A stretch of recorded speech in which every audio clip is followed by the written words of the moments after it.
Conspiracy of silence. Israeli government still covering up historic atrocities. In 1948, just prior to the foundation of Israel, 6 Polish Christians were executed without trial in Tel Aviv and Jerusalem by the fledgling country's Jewish army, the Haganah.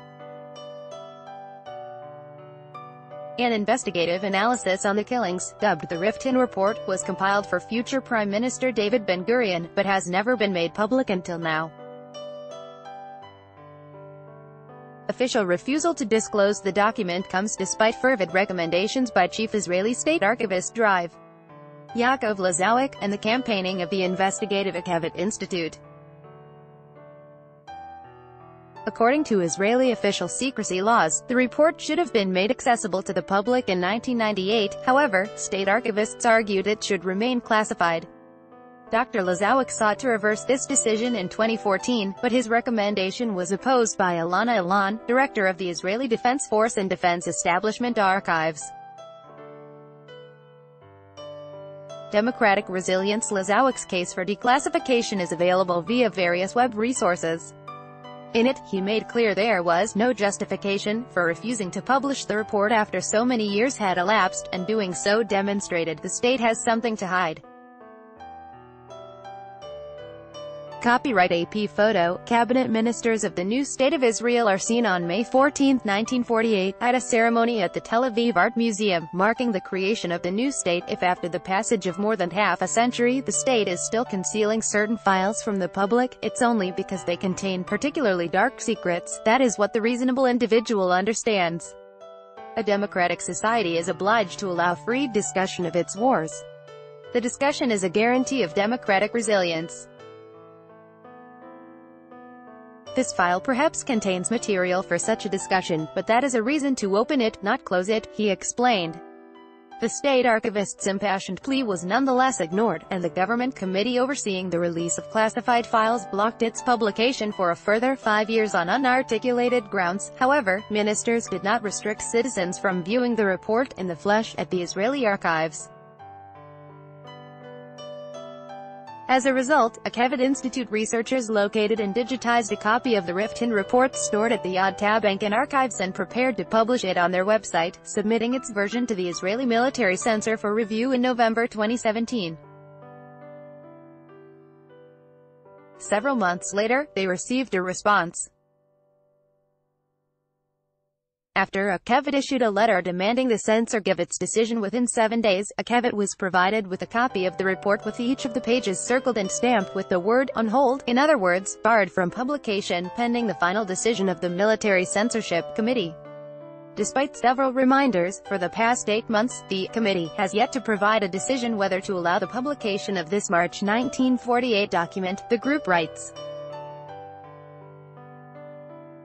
For the organization, the Rifkin Report saga is a palpable microcosm of the wider issue of Israeli government determination to suppress archival material implicating the state in atrocities carried out against civilians when the country was in its infancy. For instance, the Military Court of Appeals is currently reviewing a historian's request to declassify files relating to the 1956 Kfar Qasim massacre, an application steadfastly opposed by the Ministry of Foreign Affairs, Israeli military censor, and IDF Information Security Department. Authorities likewise repeatedly blocked attempts to declassify files related to the 1948 Deir Yassin massacre, although ultimately settled for publishing heavily redacted versions due to public pressure. While many of these incidents are discussed in the press and in historical literature, the state goes to great lengths to withhold publication of archival records documenting the incidents and the state's responses to them, citing the need to protect national security and foreign relations. The result is the distortion of history and denial of both a record of our near past and the ability to have a fact-based discussion about war crimes committed by IDF soldiers and members of the security forces over the years, including before statehood, and how to reckon with them, Akevet argues. Difficult reading. Further complicating the picture is the recent publication of an extensive summary of the Rifkin report by leading Israeli media outlet Haaretz. Their analysis refers to the document as difficult reading, despite the passage of decades. report apparently doesn't resolve key questions of who the slain Polish Christians were, why they were in Tel Aviv immediately prior to Israel's creation, and why they were killed in quick succession. However, it documents their fates with some detail. 3 weeks ago, a Polish Christian was arrested in Tel Aviv and taken to Yonah Bass. He was not interrogated. His guard shot and killed him. The body was taken and thrown into Hadassah Garden, Haaretz quotes. Copyright Sputnik, Lonely Planet. A later case involved another Polish Christian again arrested in Tel Aviv, on what is now Ben Gurion Boulevard. His interrogation, in which he was avowedly subjected to torture, apparently exposed him as an underworld figure involved in robberies from an early age. It was also established he had ties to Germans abroad. The account ends curtly, stating, "There was a suspicion that he was not sane." Executed. 2 more Poles were killed after being arrested near Jerusalem's central bus station because they could not explain the purpose of their presence there. Accounts of the pair's final hours quoted in the report differ. One claims interrogation didn't lead to charges against either, but they were executed in any event. Another states suspicion arose they were spying on preparations for convoys leaving for Tel Aviv, while another suggests a letter recommending the possessor as a German Nazi was found among the effects of one of them. Copyright AP photo, aerial shallot. People dance during Independence Day celebrations marking 70 years since the founding of the state in 1948. In Tel Aviv, Israel, another Pole arrested in Jerusalem is described as an instructor of gangs and well-known thief, who according to rumor worked for local British Criminal Investigation Department. His execution did not relate to those allegations. Instead, the report states he was executed due to fears he'd be able to identify to others the location of where he was interrogated. He was arrested with another 2, who were released following a brief interrogation, and the danger existed police would search for him, so he was moved hastily to another place and wasn't blindfolded. For reasons related to the danger of revelations by him if he were released, and also on the basis of the material we noted, it was decided to liquidate him. So much trouble. The Riftin report's eponymous author, Yaakov Riftin, was a member of the Yeshiva Security Committee, which approved security policy decisions prior to Israel's official establishment in May 1948. He was appointed by Ben Gurion to investigate not merely the extrajudicial killings of the Polish sextet, but a veritable catalogue of crimes allegedly committed by the Haganah and the Palmach, the military organization's elite strike force.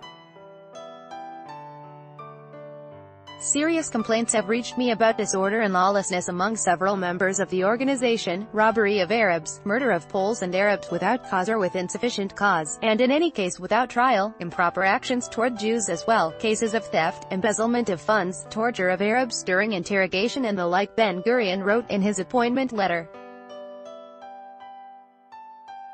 Copyright AFP 2018, Intercontinental. A picture taken the 22nd of July 1946 shows the King David Hotel in Jerusalem, which housed the British headquarters, damaged after a bombing attack against the British government by members of Irgun, a Zionist terrorist group headed by Menachem Begin.